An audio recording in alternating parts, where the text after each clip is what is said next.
Salut, bienvenue sur le podcast Le Feedback, une émission dédiée aux étudiants de DCG et DSCG, à tous ceux qui s'interrogent sur la filière expertise comptable. Et aujourd'hui, j'ai le grand plaisir de recevoir Fatima. Bonjour. Oh, synchro, c'est magnifique, magnifique. Fatima, je suis contente de te recevoir. Moi aussi. Et on va commencer par la question habituelle. Est-ce que tu peux nous parler de toi avant le DCG, qui tu étais avant de rentrer en DCG? Ouais, ça marche. Alors, du coup, j'ai commencé par un bac ES. Donc, je pense que maintenant, ça n'existe plus. Mais bac ES, je ne savais pas du tout ce que je voulais faire. Donc, je me suis un peu renseignée à gauche, à droite. Et puis, je suis tombée sur le DCG. Parce que ma mère est prof de compta. Donc, du coup, je me suis intéressée au DCG. Puis, du coup, j'ai commencé dès la première année. DCG, puis DSCG. Puis, voilà. Okay. On en est là aujourd'hui. Ok, alors là, c'est marrant parce qu'en fait, je suis en train de me dire, ça fait plusieurs émissions que je fais avec des étudiants et que je crois que à peu près tous les étudiants ont dû dire ça. Je ne savais pas quoi faire. Ouais. Je ne savais pas quoi faire quand j'étais au lycée. Alors, j'ai eu des bacs ES, S, je crois même qu'une des personnes avait un bac STMG. Et à chaque fois, c'est je ne savais pas quoi faire. C'est vrai que je pense qu'on est beaucoup à être un peu perdu, on ne sait pas trop quoi faire. Et puis je trouve que le DCG, c'est vraiment une bonne option pour tous ceux qui ne savent pas quoi faire en fait, parce que c'est très très large. On a toutes les matières, on a de la compta, on a beaucoup de droit, on a de la finance, du management. Donc du coup, on a beaucoup de choses, mais en même temps, c'est très complet. On a un programme très complet dans chacune des matières. Donc du coup, ça nous permet de commencer à nous spécialiser dans plein de matières. Et je trouve que quand on ne sait pas trop quoi faire, ça nous aide à avoir beaucoup de choses. Et du coup, pour ceux qui aiment, ils continuent en DSCG. Et ceux qui ont trouvé leur vocation dans une matière en particulier, ils continuent en finance, en fiscal. Donc je pense que c'est une formation qui réunit tous ceux qui aiment bien tous les métiers de la gestion, quoi. C'est cool, je comprends. Comment, quand tu es rentrée en DCG, comment ça s'est passé et comment tu t'imaginais? Du coup, en rentrant, tu dis « Ah ouais, moi je veux être ou je serais ». Tu te voyais comment, toi? Moi, j'avais un peu peur. Je suis très timide de nature. Je suis très timide. J'avais un petit peu peur de me retrouver avec des grandes classes, avec des gens que je connais pas. C'est vrai que jusqu'au lycée, on est plus ou moins avec des gens qu'on connaît. Donc du coup, j'avais un petit peu peur et j'avais peur de la charge de travail. J'ai toujours été assez travailleuse, mais j'avais un petit peu peur de la charge. C'est vrai qu'on nous vend quand même comme quelque chose de très dur. Il faut beaucoup travailler, il faut beaucoup de discipline. Et au final, en fait, il faut quand même beaucoup travailler, avoir beaucoup de discipline. Mais je trouve qu'on est très bien encadré. Je pense que vraiment à Doumer, on était très bien encadré. Mais de façon générale, je trouve que les profs, ils aident quand même beaucoup. Et au final, la discipline, on l'apprend petit à petit. Et je pense qu'à Doumer, on nous materne aussi vraiment beaucoup. Ça m'a vraiment beaucoup aidée donc dans l'école où j'étais. Mais non, franchement, finalement, c'est très bien passé. Et puis, j'ai grandi d'une façon que je ne pensais pas que je grandirais. Donc, ça, c'est beau. Ouais. Je pense que c'était vraiment les meilleures années de ma vie, le DCG. Donc, pour toi, le DCG, ça t'a fait grandir? Oui. Ça t'a accompagné, ça t'a fait ça t'a fait prendre confiance, éclore, peut-être? Totalement. Éclore. Et je pense que je ne suis pas la seule. Je vois dans mes camarades, on est beaucoup, on est rentrés en première année, on était très renfermés sur nous-mêmes, très timides, on ne parlait pas trop. Et puis on est sortis du DCG, on était une toute autre personne, beaucoup plus sociable. Et je pense que oui, il y a beaucoup les professeurs et les camarades, ça aide énormément. Mais je pense que de façon générale, on passe tellement par plein d'étapes quand on est dans ces 3 ans.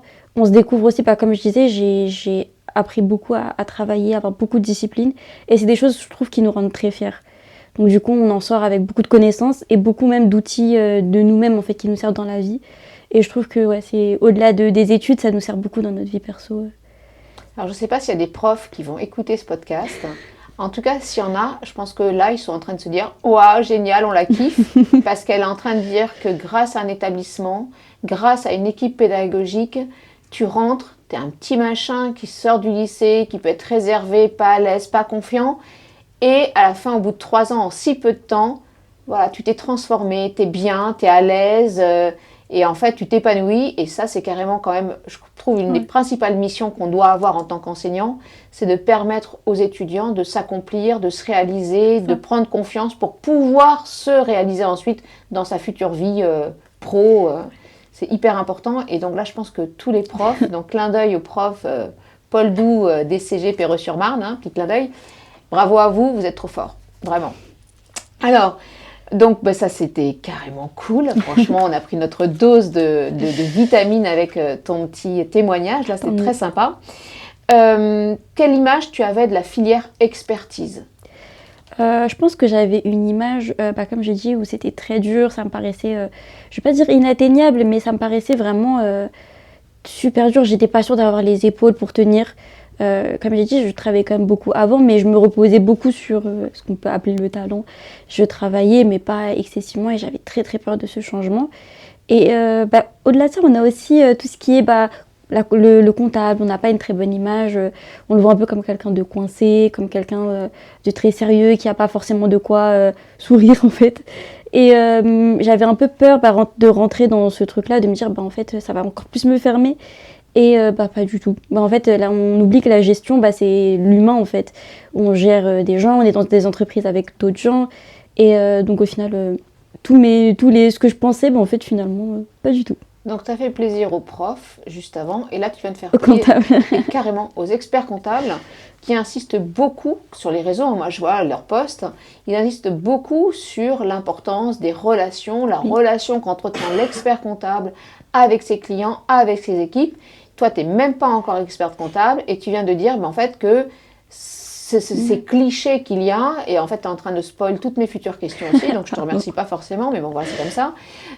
En fait, ces clichés, ils sont cassés, et toi, tu avais peur de ça, et très rapidement, tu t'es aperçu dès le DCG qu'en fait, la compta, c'était des relations sociales, c'était de la communication, et donc c'était en fait des soft skills, plus que des compétences techniques. C'est ça, exactement. Ouais. Et donc ça, c'est important, parce qu'effectivement, c'est souvent un cliché.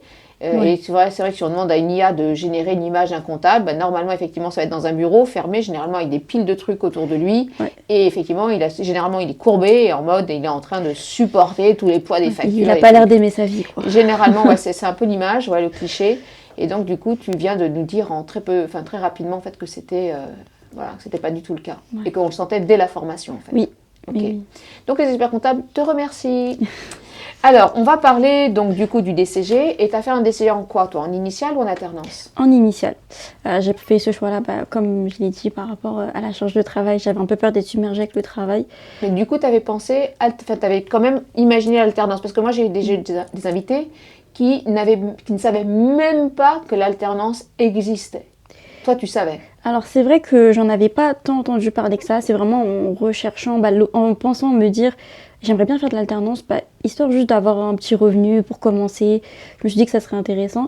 Et c'est vraiment en me projetant dans cette idée-là que j'ai fait des recherches et que j'ai trouvé. C'est vrai qu'à premier abord, je trouve qu'on ne le voit pas trop. Aussi parce que je pense qu'il y a peu d'écoles qui commencent dès la première année à faire de l'alternance. J'ai vu beaucoup d'écoles qui commençaient à partir de la deuxième année pour justement que les élèves s'habituent au rythme, qu'ils ne soient pas submergés dès le début. Et puis aussi qu'ils aient les connaissances. Je pense qu'en cabinet, il nous faut un minimum de connaissances. Donc voilà, mais c'est vrai que l'initial c'était quand même plus simple à mon sens et je sais que ça a été l'expérience de beaucoup qui sont partis en alternance et qui ont préféré finir en initial. Ok. Des regrets? Par rapport à l'initial? Ouais, et par rapport à l'alternance, ou initial par rapport à l'alternance? Du coup, non, pas du tout. Franchement, il faut le dire, j'ai vraiment aimé mes années en DCG, donc l'alternance n'aurait pas été dans la même école. Ouais. Donc non, franchement, aucune. Et puis en master, on continue en alternance. Donc ça nous fait quand même un complément. Et puis c'est mieux de se concentrer sur les études, je trouve. Enfin, moi, je sais que je le conseille à tout le monde de faire une initiale d'abord. Ça nous permet d'avoir une pression en moins et de beaucoup plus se concentrer sur les études. Ce que j'entends et ce qui fait vraiment très plaisir, c'est que tu as aimé tes années de DCG. Oui. Ça me fait penser, il y a d'ailleurs une série quand j'étais beaucoup plus jeune, donc vraiment ça remonte. Et c'était, je crois, mes années collège ou je sais pas quoi, un truc comme ça. Et c'était ce délire, ce plaisir d'être à l'école, quoi, en fait. Oui. Et ça fait vraiment plaisir parce que tu as plein de personnes, en fait, qui n'aiment pas l'école, plein de jeunes qui n'aiment pas l'école, qui ne se plaisent pas à l'école pour diverses raisons. Et ça fait plaisir de savoir qu'effectivement, de rencontrer quelqu'un qui a aimé ses années à l'école. Oui. Alors, je pense que sur les étudiants ou les anciens étudiants que j'ai reçus, ils ont aimé leurs années en DCG. Donc, en DCG, on est bien. Oui. Ça, c'est super. Est-ce que, à côté de ta formation en initiale, est-ce que tu as bossé à côté en job étudiant, la semaine, le week-end, les vacances? Alors, j'ai pas eu vraiment de job étudiant. C'est vrai que j'ai commencé à chercher vraiment vers la fin. J'ai pas forcément trouvé quelque chose qui me plaisait vraiment. Mais par contre, je me suis beaucoup investie tout ce qui est dans l'associatif. Okay, donc, j'ai fait je sais plus comment ça s'appelle, un service civique. Donc, j'ai fait un service civique de 9 mois. Okay. Donc ça me faisait travailler certains soirs et le week-end. Et puis après, de façon générale, même en dehors, je suis beaucoup... ça m'a permis, j'avais quand même du temps libre pour m'investir dans le milieu associatif. Et donc voilà. Ça, c'est carrément sympa. D'abord, moi, je kiffe tout ce qui est autour de la générosité, du don, de l'aide. Donc ça me parle beaucoup. Je trouve aussi que professionnellement, c'est intéressant de penser à combiner son activité sa formation avec des activités extrascolaires dans le domaine caritatif. Je trouve que c'est bien parce qu'on aide les autres et c'est aussi bien parce qu'en fait, sur un CV, ça renvoie quand même d'abord un état d'esprit. C'est aussi des compétences que de savoir faire preuve d'empathie. C'est important dans le domaine professionnel que d'avoir de l'empathie avec ses clients, avec ses collègues. Et je trouve que c'est effectivement très très positif et très constructif. Bravo à toi en tout cas pour cet engagement. Donc tu as pu garder tes passions, voire même tu as même renforcé, parce qu'un service civique de 9 mois, c'est quand même pas rien. Oui, c'était beaucoup de l'aide aux devoirs. Enfin, c'était un accompagnement de jeunes, pour être plus précise. Le week-end, on faisait de l'aide aux devoirs principalement. Mais puis le soir, on essayait vraiment de créer beaucoup d'activités avec ces jeunes-là. Il y avait de tous les âges. Donc on essayait de faire des activités ponctuelles comme des fives, des petits... pour les filles, on a essayé de faire des ateliers un peu couture, broderie, etc. Et puis je sais il y a aussi eu des plus gros projets comme d'organisation de voyages pour des personnes qui n'ont pas forcément l'opportunité de partir en vacances avec leurs parents. Donc on essaye de les sortir un peu. Donc on avait fait des voyages en France. Et puis je sais qu'ils ont aussi poursuivi un voyage à l'étranger. Je crois qu'ils sont partis en Espagne et au Maroc. Donc voilà, j'étais partie à ce moment-là, mais on essayait vraiment de... c'est pour les gens de ma ville en fait, donc c'était une assez petite association, mais on essayait d'accompagner au maximum. C'est cool, bravo, c'est vraiment classe. On va parler maintenant contenu du DCG. Est-ce que tu peux nous raconter comment toi tu as vécu le contenu de ce qui est enseigné en DCG? Alors, comme j'ai dit, je trouve que c'est une formation très très complète. Alors c'est vrai que quand on est dedans, on se dit ah oui, ça fait beaucoup de choses à apprendre, à connaître, à maîtriser, parce que je trouve que quand même le DCG c'est pas une formation où il faut juste apprendre par cœur. La plupart du temps on nous demande de maîtriser, donc on nous piège un petit peu, on nous met des situations où il faut vraiment maîtriser, donc c'est assez compliqué quand on est dedans. Mais en fait au final on en ressort, on a tellement de connaissances, on a l'impression, je vais pas dire qu'on a l'impression de tout savoir, mais on a l'impression que voilà, on pourrait gérer en fait notre entreprise demain. Et je trouve que c'est très gratifiant et puis ça reste un programme faisable. C'est pas, je trouve que quand même on a le temps d'apprendre, on n'est pas submergé non plus tant qu'on garde un rythme de travail. Donc voilà, je pense que sur le coup c'est un peu compliqué, mais on arrive quand même à voir qu'au fond en fait on apprend beaucoup de choses et c'est super gratifiant en fait d'avoir autant de connaissances derrière. Là, ce que j'aime bien dans ce que tu dis, c'est ce mot-là. C'est juste cet adjectif-là. C'est gratifiant. Je trouve que c'est fort. J'ai reçu quelqu'un aussi qui avait parlé comme ça de l'importance du développement et c'était fort. Et là, gratifiant, je trouve que c'est important effectivement de bien valoriser, de ne pas le voir comme une charge, mais comme pas un peu comme un don, mais qui te permet de grandir, qui te permet d'évoluer. Et effectivement, je pense que quand on développe ses connaissances, quand on développe ses compétences, en fait, on devient quelqu'un d'encore meilleur, d'encore mieux. Oui. Et je pense que c'est très valorisant. C'est ça. Ouais, ça j'aime beaucoup le regard que tu as, en tout cas, sur la formation. C'est très, très positif et c'est très beau. Est-ce que parmi toutes les UE qui ont en DCG, il y en a juste 13, quelles sont celles qui t'ont vraiment, que tu as adorées? Je pense que j'ai beaucoup aimé la fiscalité. Je sais que c'est pas la matière préférée de tout le monde, mais j'ai beaucoup aimé la fiscalité. J'ai beaucoup aimé l'économie. J'avais commencé déjà par un cursus économique.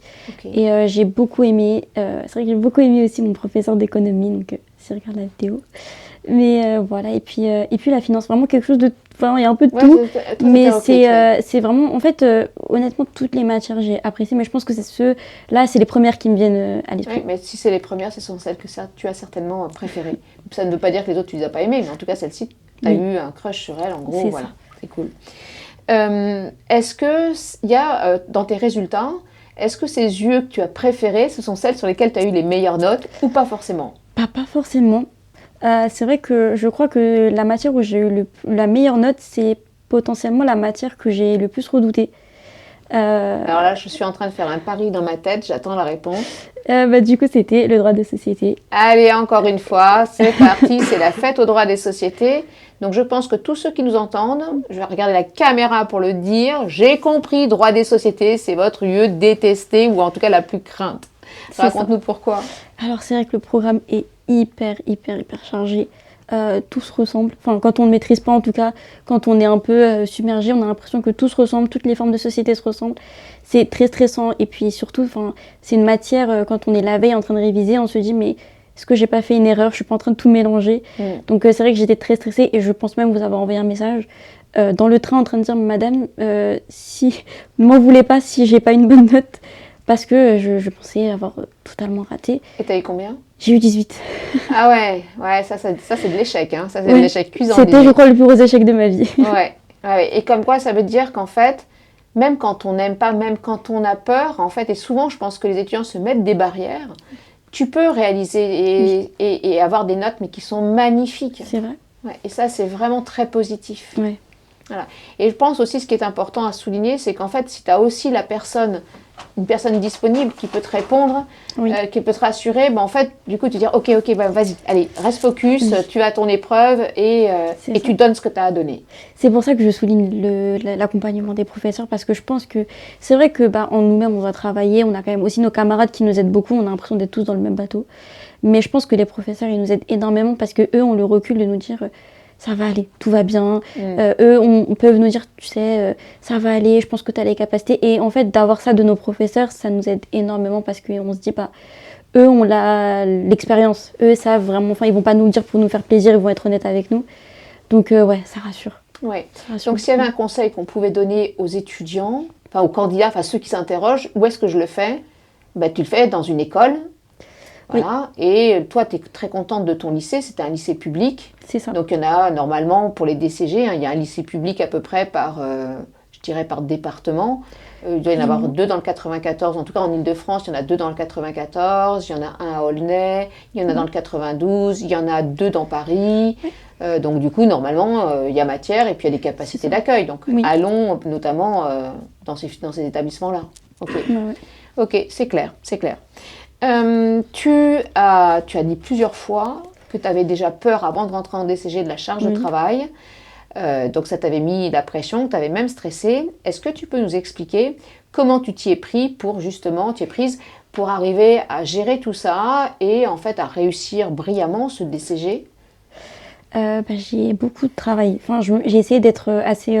avoir de la discipline. En fait, je pense que c'est vraiment un mot très important au DCG. Dans le sens où il faut se poser tous les soirs, travailler au moins 1 heure, 2 heures, parce qu'en fait, on est très vite submergé et attendre qu'il y ait un DST pour réviser, on a déjà 6 chapitres à réviser, c'est des gros chapitres, il faut tout maîtriser. Donc en fait, j'ai très vite compris qu'il fallait réviser un peu tous les soirs et puis surtout écouter en cours. Ça paraît bête, mais en fait, une fois qu'on est en cours, on est à fond, on écoute bien. On rentre, on a l'impression qu'on a fait la moitié du travail, si ce n'est 3/4 du travail, parce qu'en fait, on a tout compris, on a juste à retenir. Et après, ça paraît, quand je le dis, ça paraît super facile, mais... Non, ou alors on peut penser que tu as été payé par un prof pour raconter ça. Parce que alors là, c'est carrément le discours du prof que tu ressors. On leur dit toujours, le soir, vous rentrez, vous fichez votre cours, vous l'apprenez, etc. Vous préparez le cours du lendemain en relisant le cours, vos fiches, etc. Vous refaites les exos. C'est ça. Et là, tu es en train de dire finalement, c'est vrai, en fait. Et c'est vrai. Finalement, c'est vrai. Après, moi, c'est vrai que j'ai quand même pris un peu de temps à comprendre. Et puis c'est pas facile à mettre en place. C'est vraiment pas facile à mettre en place. Pourquoi? Pourquoi tu penses que pourquoi tu le dis? Parce que tu l'as ressenti, mais comment tu l'expliques en fait? Je pense que c'est humain. On manque un peu tous de discipline. Je pense que certains ont plus de discipline que d'autres. Évidemment, je pense que par exemple tous ceux qui font du sport, je pense qu'ils ont déjà une certaine discipline. Moi, c'est vrai que j'en avais pas autant que maintenant en tout cas. Donc se dire tous les soirs, j'ai pas forcément envie.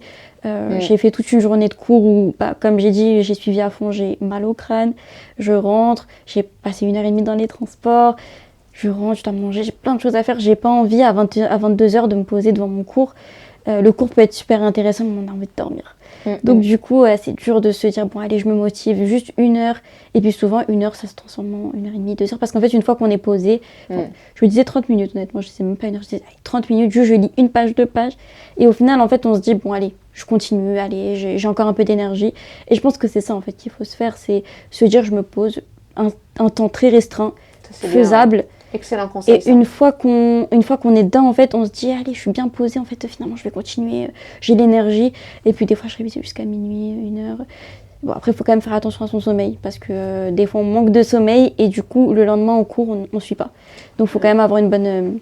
Et ça, c'est un conseil qu'a donné, en parlant différemment, donc une autre invitée, Émilie, et où elle nous a expliqué l'importance pour elle de dormir. Donc, elle a une journée, elle consacre intégralement à dormir et à se reposer. Et effectivement, ça me fait... Je lui ai dit à ce moment-là, mais effectivement, c'est ce que disent les médecins. Hein. Ils disent tous le sommeil, c'est super important pour apprendre, pour avoir des idées, pour réussir, pour être positif, etc. C'est ultra déterminant. Et toi, tu confirmes aussi qu'il est important quand même de dormir suffisamment. Ok, c'est clair. Alors, tous les invités que j'ai eus ont tous la même méthode pour apprendre leurs cours. Ils font tous des fiches. Ok, donc toi aussi tu fiches. Oui. Alors c'est vrai que les cours, comme j'ai dit, sont très très très complets et des fois on n'a pas forcément le temps de tout retenir, tout apprendre. Et je trouve que même au-delà de faire juste d'avoir quelque chose, un support pour réviser, je trouve que le fait de faire la fiche, ça nous permet de revoir tout le cours, ça nous permet de nous-mêmes nous dire qu'est-ce qui est le plus important. Et puis la manière dont on va le ficher, en fait, ça crée des connexions dans notre cerveau, je trouve.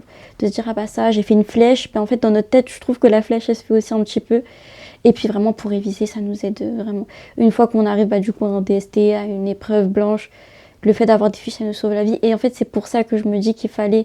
C'est ça qui m'a permis de me dire qu'il faut réviser tous les soirs parce que la fiche, t'as pas le temps de la faire juste avant l'examen. Ouais, je suis d'accord. Mais en tout cas, tous ceux qui ont été reçus ici parlent de fiches et toi, tu confirmes donc l'importance des fiches. En dehors des fiches, est-ce que, donc que tu faisais toi-même, est-ce que tu as utilisé des manuels des pochettes de cas, parce qu'il y a beaucoup d'éditeurs. Est-ce que tu t'es inscrite sur une plateforme, sur un forum, ou je sais pas, ou dans un groupe de discussion? Alors quand j'étais en DCG, non. J'avais des manuels de cours donc, qu'on nous demandait d'acheter, mais c'est vrai que j'ai pas forcément cherché à acheter des fiches. Je vais pas dire que je ne savais pas qu'elles existaient, mais c'était même pas j'avais pas pensé du tout.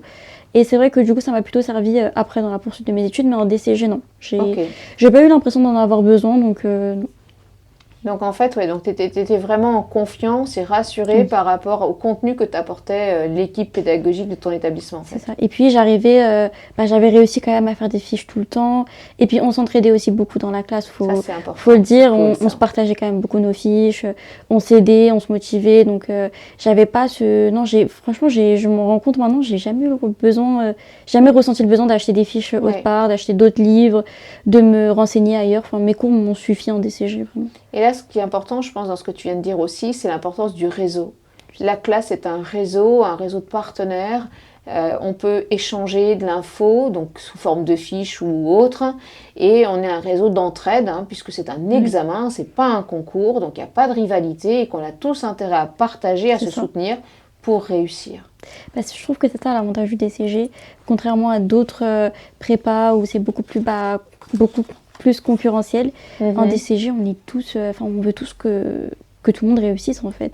Et puis, je trouve que vraiment la classe est très importante et bien l'entourage, parce que notre entourage, parce qu'ils nous doivent supporter le fait qu'on doit travailler, qu'on peut pas forcément accepter toutes les sorties. Et puis la classe, honnêtement, ça nous motive quand même à venir tous les jours en cours. C'est assez dur, ça nous motive vraiment beaucoup et je trouve que la classe, elle m'a beaucoup aidée et je pense que je suis pas la seule à le dire. On est vraiment, comme j'ai dit, on est tous dans le même bateau en fait, donc ça aide beaucoup. Ok, très bien. Tes meilleurs conseils, c'est lesquels du coup?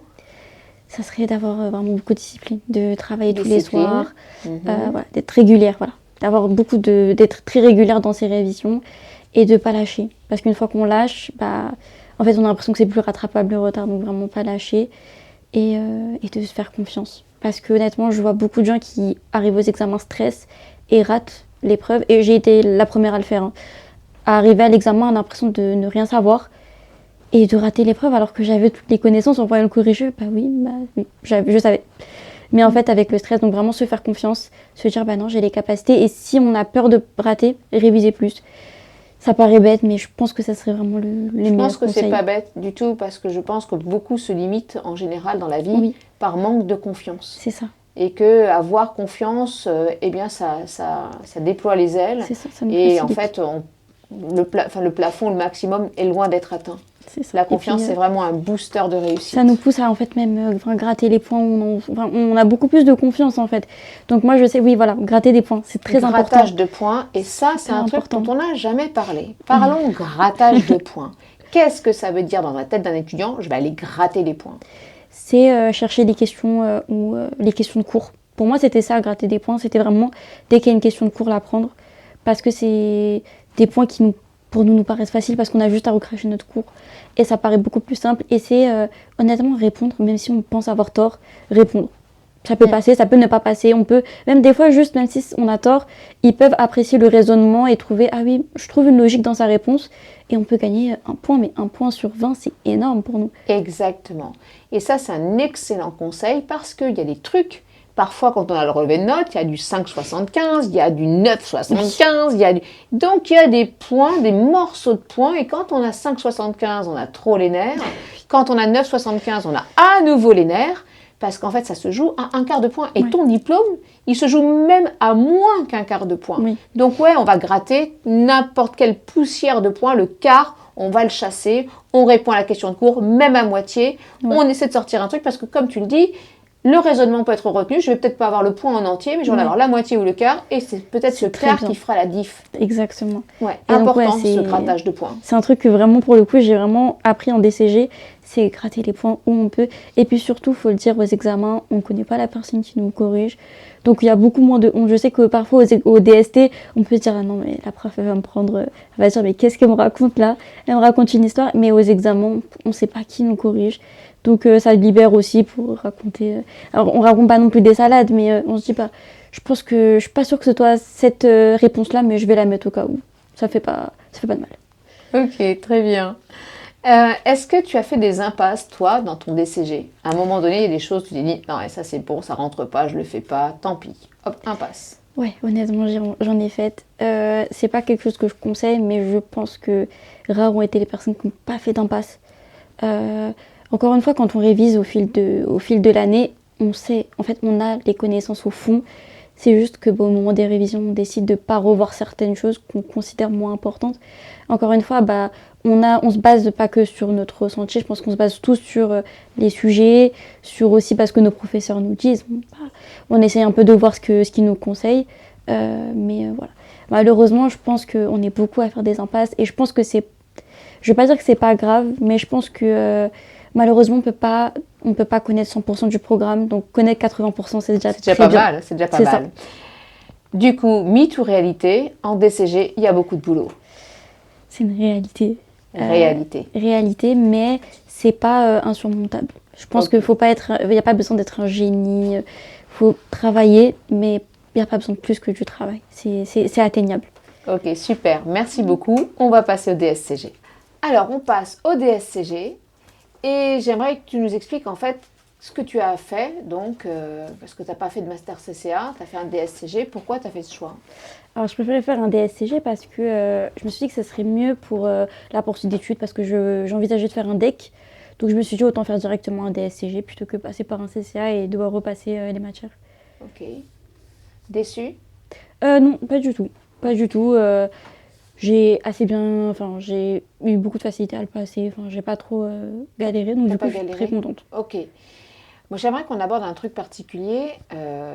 J'aimerais qu'on parle de ton voile. Ouais. Et j'aimerais que tu nous expliques en fait les difficultés que tu as rencontrées. Par rapport à mon voile, c'est vrai que ça a été compliqué par rapport déjà à la recherche de l'école. C'est vrai que je pensais pas que ça serait aussi dur, mais trouver une école qui accepte avec le voile, pouvoir le garder à l'école, c'est très compliqué. C'est vrai que même si on n'est plus dans des écoles publiques, parce que c'est beaucoup du privé avec de l'alternance, finalement c'est pas forcément accepté. Donc c'était un peu compliqué pour moi de trouver une école. Et finalement j'ai pas réussi à trouver d'école, malheureusement. je me suis aussi un petit peu prise. Enfin, j'ai beaucoup eu de changements. Du coup, je me suis retrouvée dans une école où j'ai pas pu le porter malheureusement. Et puis, ça a été compliqué par rapport à l'alternance. À l'alternance, j'ai eu beaucoup de mal à trouver et j'ai dû faire certains compromis que j'ai pris du temps à accepter. J'ai fait ces compromis-là, mais c'était compliqué pour moi de me dire, j'ai fait ce compromis-là pour le voile et ça a été compliqué, mais voilà, maintenant je suis très fière et je regrette pas du tout D'avoir fait ce d'avoir compromis-là. ce choix-là, de garder mon voile malgré que du coup j'allais pas pouvoir avoir toutes les missions que je voulais ou l'entreprise, enfin le cabinet que je voulais. Pour toi, c'était vraiment important. Oui. Donc, d'être en harmonie avec tes principes religieux, je ne sais pas si je m'exprime correctement, c'était plus important en fait que la dimension scolaire et professionnelle. Oui. Je voulais quand même continuer mes études, donc comme j'ai dit, finalement j'ai dû trouver une école où je ne pouvais pas le porter. Donc j'ai quand même. Donc, tu as dû quand même renoncer à le C'est ça. porter. Donc, l'école dans laquelle tu as Ouais. été ne t'a pas autorisé à Non. porter le voile non plus. Non, et j'étais arrivée à un moment où malheureusement j'avais plus de temps pour trouver une autre école. Donc j'ai quand même décidé de continuer mes études. Mais c'est vrai que par rapport surtout à l'alternance, c'est vrai que j'avais pas. Je pense que j'aurais pu beaucoup plus m'épanouir, aller dans un autre cabinet ou même dans mon propre cabinet, avoir plus de missions. Avec les clients, etc. Mais le voile, ça m'a freinée. On me l'a dit très clairement, hein, que ça allait poser problème. Mais je préférais en fait être en accord avec moi-même et ne pas regretter derrière. Je pense que c'est plus dur. Enfin, dans tous les cas, le choix a été difficile et comme j'ai dit, j'ai pris du temps à me dire, écoute, je sais que je fais un travail qui est en dessous de ce que j'aurais pu avoir. J'aurais pu avoir des missions, enfin voilà, je pense que j'ai quand même des capacités. Et j'ai été réduite à un petit bureau à travailler dans l'ombre. Mais c'était plus facile pour moi d'accepter ça que d'accepter de le retirer à chaque fois. Je pense que j'aurais eu beaucoup plus de mal à me regarder en voiture dans la glace. Je comprends. Je trouve ça quand même assez triste qu'en fait, le port du voile ou d'un autre signe religieux, ou même à la rigueur d'une couleur de cheveux, tu vois, il y a des personnes qui ne peuvent pas aujourd'hui, qui s'interdisent par exemple de se faire une couleur de cheveux parce que ça sera mal vu. Et je me dis, on est quand même au 21e siècle, je crois. Il y a plein de choses qui sont faites, on peut communiquer, on sait très bien que tout ça c'est des préjugés, que ça n'a rien à voir avec les compétences et que ça reste aussi déterminant, aussi important et qu'on te dise non tu pourras pas faire d'émission parce que tu portes le voile ou parce que autre chose. Et je me dis et quel rapport? Le client il vient pour des conseils, il vient pour des compétences, pour une qualité de dossier, pour un confort de pensée, en se disant qu'il sera protégé contre des risques parce qu'il a un cabinet et des collaborateurs compétents. Le voile ne rend pas compétent, ne rend pas non plus incompétent. Je suis quand même assez... je trouve ça assez déprimant en fait, qu'on en soit encore sur des problématiques de ce type-là. Ouais, malheureusement ça existe encore. J'espère que ça n'existera plus dans quelques années. Mais malheureusement, voilà, surtout dans les cabinets, je pense qu'il y a quand même une certaine peur vis-à-vis des clients qui ne puissent ne pas accepter, etc. Je sais que voilà, dans mon cabinet, je sais que mon expert comptable en soi, en lui-même, n'avait aucun problème avec ça. Et il a essayé vraiment, enfin, j'ai entendu des échos, comme quoi il avait vraiment fait beaucoup de sondages, par exemple, au niveau des clients. Est-ce que ça leur dérangerait d'avoir une comptable qui serait voilée? Et beaucoup ont soit dit oui, ça me dérangerait ouvertement. Et il y a eu quand même beaucoup qui ont dit ça me dérangerait, mais je le dirais pas, mais ça me dérangerait. Et voilà, une fois que c'était dit, lui il le savait. Donc voilà, je pense que je veux pas jeter la pierre sur tous les experts comptables. Je pense que on a quand même, je sais que beaucoup de gens peuvent se dire que, je sais, et c'est vrai qu'il y a des experts comptables qui n'acceptent pas, mais je pense que c'est surtout une peur par rapport aux clients. Et puis ça reste, c'est leur business, ils mettent beaucoup d'énergie, beaucoup d'investissement, et c'est un risque qu'ils sont pas prêts à prendre. Et je pense que, j'espère qu'avec le temps, les avis sur le voile, sur tout plein de trucs, voilà, que les gens arrêteront de s'arrêter sur une couleur de peau, une couleur de cheveux, un voile, un style vestimentaire. Je pense qu'au final, je pense que ça reste un style vestimentaire et malheureusement, je pense qu'il y a beaucoup par rapport au voile, surtout beaucoup de stéréotypes qui sont associés à ça. Et c'est des mauvais stéréotypes, malheureusement. Ça crée une mauvaise image, en fait. La première impression est négative et peu de gens, en fait, vont pour essayer de savoir comment on est au fond. C'est malheureux, mais c'est comme ça actuellement.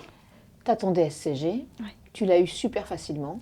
Tu as eu d'excellentes notes à la hauteur de ce que tu as fait en DCG. Donc, tu es quelqu'un qui est intelligent, qui réussit ses examens du premier coup, qui ne rencontre aucune difficulté. Au boulot, c'est pareil. Ton expert comptable est super content du travail que tu as fait. Enfin, vraiment, jamais. Voilà. Et tu as cherché après et tu as rencontré des difficultés. Ouais, Alors qu'en fait, on sait qu'il y a très peu de personnes, enfin moins de 50% des personnes ont leur DSCG et encore moins en 2 ans de manière linéaire sans aucun problème. Donc on sait bien que ça veut dire que quand même on a face à soi des personnes qui sont quand même dotées de certaines qualités, de facilité. Donc ça veut dire qu'au boulot, sur un dossier, ben vas-y, t'es efficace quoi. Et pourtant tu rencontres tu as rencontré des difficultés pour trouver après le DSCG. Ouais. Tu peux nous partager ça? Ça a été compliqué parce que par rapport au voile, ça a été très compliqué parce que j'ai pas eu beaucoup de réponses. Je suis beaucoup passée par mon réseau, c'est pour ça que c'est très important d'avoir un bon réseau. Donc je suis passée par des camarades, donc essayer de postuler dans leur cabinet. Je suis passée par des anciens profs. J'étais passée vraiment par toutes les personnes que je pouvais connaître. Comme j'ai pu dire, ma mère est professeure, donc je suis aussi passée par ce canal-là. Mais j'ai eu beaucoup de gens qui ont directement refusé. Et puis dans les peu d'entretiens que j'ai eus, alors il y avait soit une gêne par rapport à ça, ou j'avais l'impression que c'était vraiment un tabou, que c'était... Ils voulaient me dire que... Enfin, dans tous les cas, j'ai eu personne qui m'a dit que je pourrais le porter. Mais il y avait des gens qui n'osaient pas en parler. Il y a des gens qui partaient directement du principe que oui, bon, dans tous les cas, vous allez l'enlever, on est d'accord. Et c'est un peu compliqué. Donc on n'est pas d'accord. Voilà, parce que pour eux, ça paraît logique. Je sais que beaucoup de gens, enfin malheureusement, beaucoup de femmes le font parce que elles sont dans une situation où elles ont besoin de trouver un travail. Et j'ai cette chance, entre guillemets, voilà, je suis encore jeune, je vis encore chez mes parents, j'ai pas de famille à nourrir, entre guillemets, donc j'ai la chance de pouvoir faire ce choix-là, de me dire, je vais prendre plus de temps à trouver un travail, ou je vais prendre un travail un petit peu moins au niveau des missions, au niveau du salaire aussi, mais au moins, je suis bien dans ma tête. Et donc, ouais, malheureusement, ça a été assez compliqué, et je sais que moi, ça m'a causé beaucoup de stress de passer ces entretiens-là, parce que, déjà, de se dire comment les gens vont réagir, qu'est-ce qu'ils vont me dire. On m'a déjà fait des remarques où j'étais ah oui je vous laisse en parler à votre mari, vous me direz ce qu'il en dit, je suis pas sûre qu'il vous laissera travailler. Bon ok, après moi je suis pas je mets vraiment ça sous le coup de l'ignorance et de malheureusement les infos qu'ils ont vont dans ce sens-là et oui malheureusement ils prennent pas plus de temps pour se renseigner plus. À la rigueur, ils pourraient utiliser la période d'essai. Il y a une période d'essai qui peut être renouvelée. C'est ça. Et on pourrait se dire, vas-y, on essaie. C'est ça. Et si tu vois que ça ne matche pas, si tu vois que je ne m'intègre pas, qu'il y a un problème ou je ne sais pas quoi, que ça dysfonctionne, on met fin à la période d'essai. Beaucoup de gens ont aussi peur que je ne m'intègre pas dans l'équipe parce que c'est compliqué, peut-être que les gens ne vont pas forcément accepter. Ils ont un peu peur aussi au-delà des clients, ils ont beaucoup peur par rapport aux ressources humaines, aux autres salariés en fait. Alors qu'en fait, puisque ça s'est toujours bien passé au lycée, par exemple, dans les 3e DCG, ça reste un environnement collectif. Il n'y a aucune raison qu'en milieu professionnel, qui est un autre environnement collectif, ça dysfonctionne, il n'y a pas de raison. C'est les mêmes personnes qui se retrouvent dans un autre environnement de travail, pas à l'école, mais en cabinet ou dans une entreprise. Qu'est-ce que tu as fait? Du coup, comment tu résous le problème? Comment tu as résolu ce problème-là? Alors, comment j'ai résolu le problème? C'est que j'ai mis une petite pause sur ma recherche en cabinet et en entreprise aussi. C'est vrai que, comme j'ai dit, j'envisageais de passer le DEC. C'est vrai que c'est un diplôme, pour moi, c'était vraiment important d'avoir ce diplôme-là, juste histoire de me dire que j'ai un diplôme qui me permet d'avoir une certaine crédibilité, on va dire. C'est vrai que j'avais jamais eu vraiment l'ambition de monter mon cabinet. J'y pensais, mais ça n'a jamais été je sais qu'il y en a qui sont très... c'est leur rêve. Moi, je sais que... Ça paraît peut-être cliché du coup, mais je préfère me dire, j'ai un petit boulot, j'ai quand même ma famille à côté. Et je me voyais pas mettre toute mon énergie, tout mon temps dans un cabinet. Donc voilà. Donc ça n'a jamais été vraiment un truc qui me faisait kiffer, mais pourquoi pas. Et me dire, je peux être ma propre chef, pouvoir imposer le voile, pouvoir porter le voile. Et puis mes clients accepteront ou n'accepteront pas, quoi. Donc du coup, je me suis dit, pourquoi pas essayer de chercher pour le DEC, un cabinet, mais malheureusement, je n'ai pas trouvé. Donc ce que j'ai fait, c'est que je suis allée là où on m'a acceptée et là où je me sentais en accord avec mes valeurs. Et du coup, je suis très contente et je regrette absolument pas de m'être écartée un petit peu de tout le monde du cabinet. Ça me permet d'avoir une autre perspective et je suis très très heureuse. Mais tu restes quand même dans le domaine de la Oui, comptabilité et de la gestion. exactement. Je Donc, suis tu as quand quand même même restée dans un la boulot compta. en Oui, compta-gestion oui, dans une grosse association, c'est ça. tu m'as dit. C'est Ouais. ça, dans une ONG. Et donc, du coup, je me sens vraiment bien. Je fais quand même de la compta, je suis quand même dans la gestion. Et je me sens vraiment valorisée. Et c'est quelque chose qui... et ouais, j'ai aucun regret. Enfin, ça m'a fait vraiment beaucoup de bien de me prendre un petit Mm. recul par rapport à tout ça. Et, et voilà, et puis pourquoi pas reprendre le stage DEC un jour. Bien sûr, parce que de toute façon, il n'y a pas de Je reste contrainte d'âge, hein. toujours, Tu peux voilà, être diplômé je du reste DEC toujours n'importe ouverte. quand. Je Mm. reste toujours ouverte à la possibilité, mais voilà. Donc pour le moment, Ok, petite pause. ok, très bien. Est-ce que, donc, bon, ce DSCG, tu l'as eu facilement. Est-ce que pour autant, tu penses qu'il y a des yeux qui sont vraiment très stratégiques, sur lesquels il faut être hyper vigilant? Je pense que, voilà, c'est vrai que je vais un peu vite en disant que j'ai eu facilement. J'ai quand même travaillé, mais je pense que c'est par rapport au DCG, en fait, ça a été une continuité. Oui, donc Où pour toi, il n'y a pas eu de gap voilà, ça a particulier. été plus simple pour moi de m'adapter. Mhm. Je pense que les yeux restent quand même très très durs. Je sais que moi j'ai beaucoup misé sur l'anglais parce que je savais que j'avais un bon niveau d'anglais, donc j'ai beaucoup misé dessus. Et j'ai beaucoup misé sur... non, j'ai essayé de beaucoup miser sur le management et le contrôle de gestion parce que c'est des matières qu'on a beaucoup vues en DCG. Donc voilà, après j'ai pas eu des notes hyper hautes, mais ça m'a quand même Enfin, en anglais, tu as juste facilité. sorti un 20. Oui, C'est un petit en peu haut anglais quand j'ai eu même. deux. Et C'est carrément tout en haut. c'est vraiment ça qui m'a sauvée. C'est mon vin en anglais. Et voilà. Et ça, c'est important parce qu'en fait, effectivement, il y a des personnes qui ont leur DSCG grâce à des notes excellentes dans un domaine qui n'est pas forcément le domaine Oui, de la filière, donc la compta, enfin le lieu 4 par exemple, mais grâce à l'anglais oui, ou encore, par exemple, au mémoire qui peut être parfois une UE oui, jackpot. oui, Moi, c'est vrai. j'appelle ça c'est les UE bankable. Elles sont Oui, hyper rentables. On peut se faire vraiment c'est vrai. un rattrapage énorme. Et il me semble d'ailleurs qu'il y a un expert comptable mémorialiste qui m'avait dit que c'était cette UE qui lui avait permis effectivement de valider. Oui, Alors que son métier n'est pas celui-là, bien évidemment, c'est pas l'anglais, oui. mais qu'il n'utilise pas forcément, mais ça l'avait sauvé en fait du Ouais. DSCG. Moi, je sais que ouais, En fait, ça m'a évité de trop stresser pour la deuxième année. J'avais passé 5 matières en première année. Je me suis dit, Ah oui, 5 sur 7 la première ouais, année. Ok. j'ai quasiment tout passé, sauf du coup la compta, parce que j'avais pas eu les cours et je pense que c'est pas quelque chose qu'on peut faire comme ça. Même, je trouve que c'est important d'avoir un prof au-delà des livres. Et du coup, le mémoire que j'avais pas passé. Tout le reste, je me suis dit, je les passe et je vois ce que ça donne. Mhm. Et en fait, mon vent en anglais m'a permis du coup, de pas trop m'inquiéter sur les mauvaises notes que j'avais eues parce que ça me les a quand même rattrapées. Et puis j'ai aussi eu des bonnes notes dans d'autres matières à 1,5 comme le droit. Donc ça m'a permis de passer une deuxième année assez sereine. Et puis tant mieux parce que du coup, des fois, la vie fait que on a d'autres choses à l'extérieur. Donc franchement, ouais, le vin, il m'a vraiment sauvée. Cool.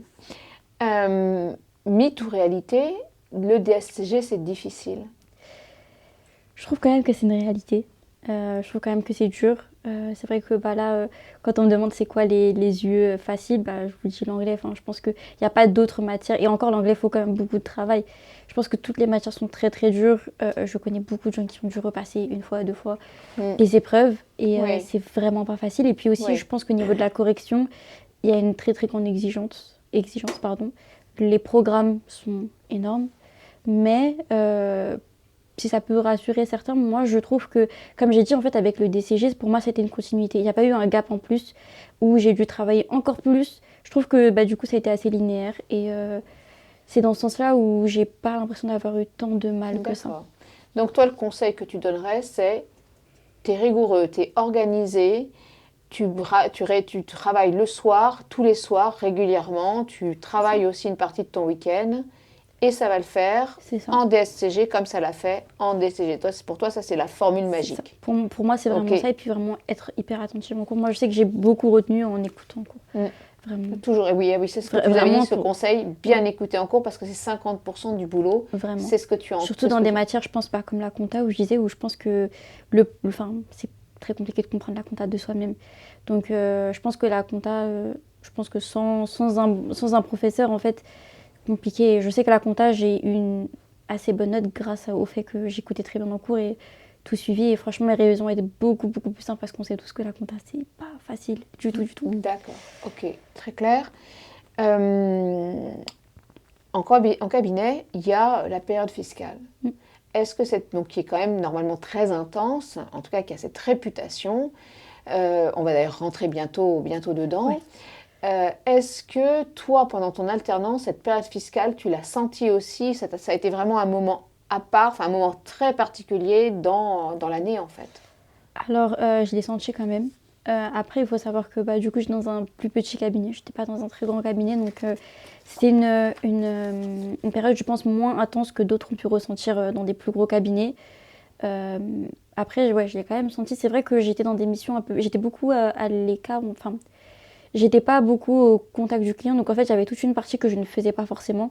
Donc, je l'ai senti, mais je pense beaucoup moins que mes camarades ont pu le ressentir. Donc, ça restait faisable. Voilà, je pense que quand je compare vraiment par rapport à mes camarades où je sais qu'ils ont eu beaucoup plus de mal. Mais je pense que c'est quand même une période qu'on ressent tous. C'est un stress, rien que le stress, au-delà de la charge de travail, c'est un stress qui est très très très pesant. Ouais. Mais Oui, après, je pense qu'en fonction de où on est, là, on la vit différemment, je pense. d'accord. Je voudrais qu'on fasse un focus UE7, mémoire. Ok, Et j'aimerais que tu commences par nous expliquer comment tu as trouvé ton sujet. ok. Et quel Alors, était ton sujet? ouais. Alors mon sujet, ça a été sur les marchands de biens immobiliers. J'ai pris un peu de temps à trouver mon sujet. Je ne savais pas trop quoi dire, comment. Enfin, j'essayais vraiment de trouver, avant de proposer un sujet, j'essayais de vraiment trouver tout ce que j'allais dire derrière.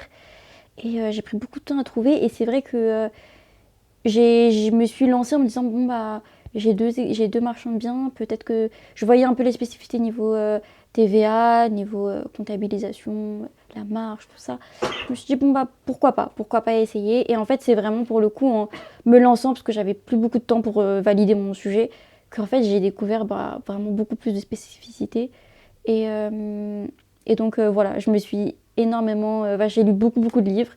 J'ai appris énormément de choses et c'est un sujet qui, au final, enfin, je savais qu'il était très intéressant, mais du coup, en me renseignant, j'ai appris énormément de choses et c'était super intéressant. Ah ok, donc toi, cet exercice-là t'a intéressé. Enfin, tu as Oui, parce que tu y as appris. oui. Ok. Donc ça veut dire que le mémoire, c'est à un moment donné aussi une épreuve dans laquelle on peut vraiment s'enrichir et faire des choses qu'on ne fait pas forcément en cours. Oui, je trouve que c'est notamment le fait de rechercher des ouvrages, en fait. C'est vrai que de nous-mêmes, je pense qu'on va pas forcément aller chercher des ouvrages Mm. de personnes qui vont parler d'un sujet comptable, fiscal. Voilà, c'est naturellement, on peut, si on tombe dessus peut-être, mais c'est pas quelque chose vers lequel on va. Et le mémoire, ça nous a tous forcés à pas même voilà, connaître. Enfin, je pense qu'on a même commencé à connaître des auteurs parce qu'ils parlaient de certains sujets qui nous intéressaient. Et c'est quelque chose que je sais que, en tout cas, moi-même, j'aurais pas forcément fait cette démarche-là. Du coup, oui, ça m'a aidé sur ce point-là. Ok. Comment, alors tu dis que tu as lu beaucoup. Est-ce que tu peux nous expliquer, ou tu peux expliquer en fait à tous ceux qui vont écouter ce podcast, comment tu t'y es pris pour trouver et aussi comment tu as fait pour lire, retenir, pour ensuite pouvoir rédiger? Alors, pour trouver les ouvrages, j'ai eu beaucoup d'aide de mes professeurs. Eux connaissaient certaines plateformes. Je sais qu'il y a des plateformes assez connues comme Kern, où il y a beaucoup d'ouvrages. Et puis, j'ai un professeur qui est assez expérimenté dans.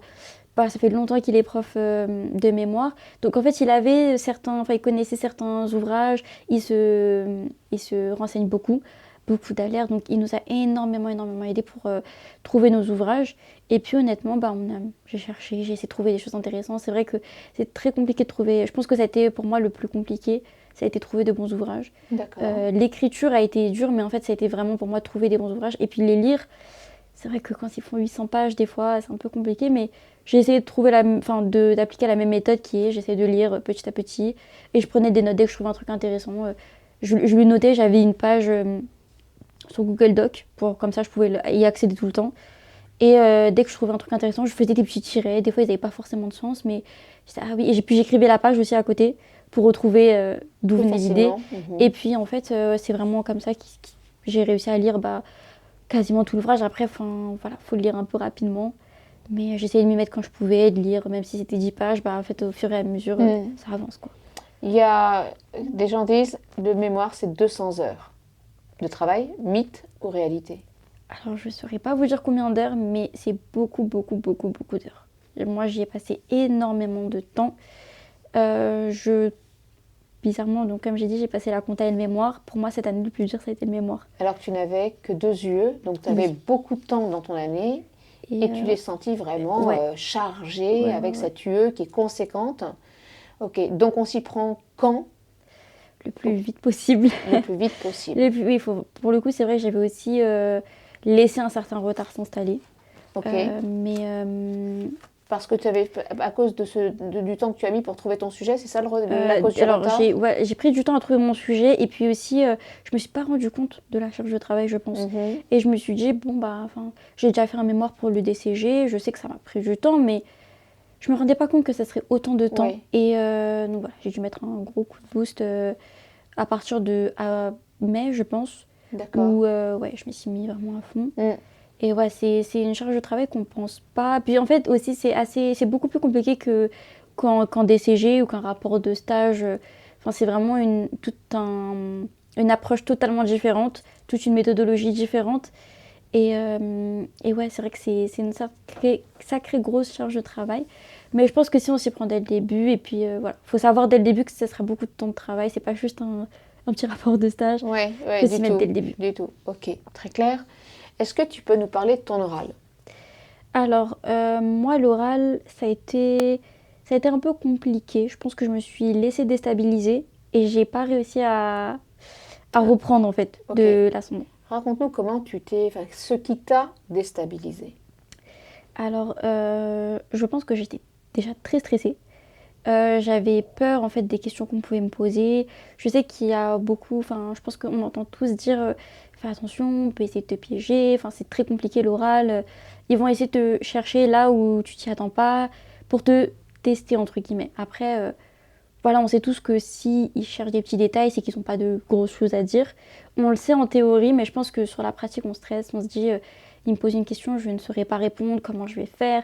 Donc j'étais très stressée, j'ai eu des problèmes avec mon PowerPoint, faire quelque chose qui aurait pu se préparer bien avant, en fait, être sûr que tout était bon, mais j'ai pas bien vérifié mon PowerPoint, donc j'ai eu un problème par rapport à ça aussi. Et en fait, bah, c'est vrai que je pense que j'ai eu du mal alors je vais pas dire accrocher avec mon jury, mais j'ai eu du mal, enfin je me sentais vraiment, enfin j'avais du mal à m'exprimer, je me sentais très stressée, je bégayais beaucoup. Et après je pense que le jury reste très alors comment dire ça, on voit pas trop leurs émotions, ils sont très poker face. Et puis des fois j'avais peur enfin que j'ai l'impression qu'ils m'écoutaient pas forcément. Donc ouais, j'étais pas très à l'aise et j'ai eu du mal à reprendre. Et puis même au niveau des questions. Voilà, on a des personnes en face de nous qui s'y connaissent vraiment. Et puis quand on répond un petit peu à côté, bah non, enfin, moi je comprends pas votre logique. Et puis, en fait, je me suis vraiment laissée déstabiliser. Je pense que c'est quelque chose qu'il faut vraiment pas faire. Ok, donc garder le contrôle et garder Ouais. son self-control, c'est Ouais, c'est super ça. important. Et puis garder confiance en soi. Enfin, ça reste avec ce que je disais par rapport au DCG où faut tester, faut essayer, faut être sûr de soi. Et puis ça renvoie aussi une image. Et je pense que ouais, je me suis vraiment laissée déstabiliser. Ça a été ma grosse erreur. D'accord, donc ça on sent bien, c'est un bon conseil. On va finir sur deux questions. Deux questions. Quel est le cliché que tu aimerais voir disparaître sur notre filière expertise comptable? Bah, je pense que c'est vraiment le cliché du comptable qui est dans ses chiffres, dans ses papiers, qui n'a pas de vie à côté. Je pense que ça repousse beaucoup de gens, la comptabilité, parce qu'on a cette image-là, alors que je trouve que c'est pas, comme j'ai dit, c'est très social. Enfin, ouais, il y a beaucoup de social dans l'histoire, il y a beaucoup de soft skills, comme vous l'avez pu le dire. Je trouve que ouais, c'est pas du tout représentatif. Ok, et dernière question. Qu'est-ce que tu aimerais faire savoir sur la filière? Ce que j'aimerais faire savoir, c'est que bah, c'est très très complet. Il n'y a pas que de la compta. Je pense que diplôme de comptabilité et de gestion, on entend beaucoup compta. Et il n'y a pas que de la compta. Il y a beaucoup plus de droit limite que de compta. Et, ouais, et c'est super intéressant. Et puis même dans votre vie en général, ça va vous apprendre beaucoup de choses. Rien que le management, on apprend beaucoup de méthodes de gestion, comment les gens peuvent réfléchir. Et c'est super intéressant, même pour notre culture personnelle. Très bien. Merci Fatima pour ce moment. Merci à vous. Merci d'avoir suivi cet épisode. J'espère qu'il vous a été utile. D'ailleurs, s'il vous a été utile, n'hésitez pas à commenter. Si vous avez envie d'autres vidéos, n'hésitez pas aussi à les indiquer en commentaire. Et n'oubliez pas, suivez-moi sur TikTok, Instagram, LinkedIn. Abonnez-vous et commentez. À bientôt!